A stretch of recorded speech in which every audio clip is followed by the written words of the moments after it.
లేకపోతే దాన్ని ఏమంటారు వర్క్ ఫ్రమ్ హోమ్ టైప్లో స్విగ్గీలు ఇట్లా హోమ్ డెలివరీ కూడా పెట్టేస్తారు. ఇప్పుడు ఇతర రాష్ట్రాల పాలసీ అనగానే నాకు అదే గుర్తుకొచ్చింది.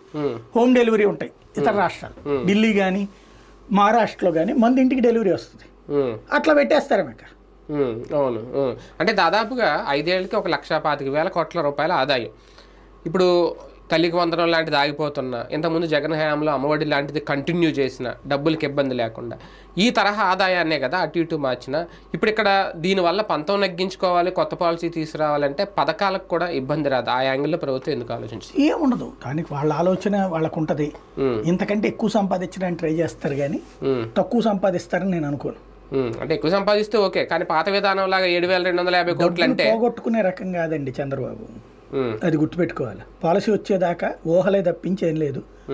ఎంతకంటే రూపాయి ఎక్కువ రావడానికి జగన్ని దొంగం చేసి ప్రచారం చేసుకుంటూ మరింత ఎక్కువకి తాగించడానికే ప్రయత్నిస్తారు. ఒక 2-4 రోజులు పోతే తెలుసుద్ది మనకి. అంటే ఇది ఒక ఆదాయ వనరుగా మళ్ళీ మార్చేసుకుంటారా యథావిధిగా? ఆదాయ వనరుగా మార్చుకోవడం ఏం కాదు, ఆదాయ వనరుగా మారకుండా ఉండదు కాదు. అదే అవును, వీళ్ళు కొత్తగా మార్చేది ఏం లేదు, ఆల్రెడీ అది ఆదాయ వనరుగా ఉంది, పోగొట్టుకోరు అంతే. అంటే నిషేధం అనేది ఇంకా పక్క వెళ్ళిపోయిందంటే అసలు డైరెక్ట్ గా తీసేశారు. ఏమంటారు, ప్రజల సంక్షేమం కోరుకునేటటువంటి పవన్ కళ్యాణ్ గారే చెప్పారు మద్య నిషేధం లాంటిది అనవసరమని. ఇంకేముంది? అదే కదా.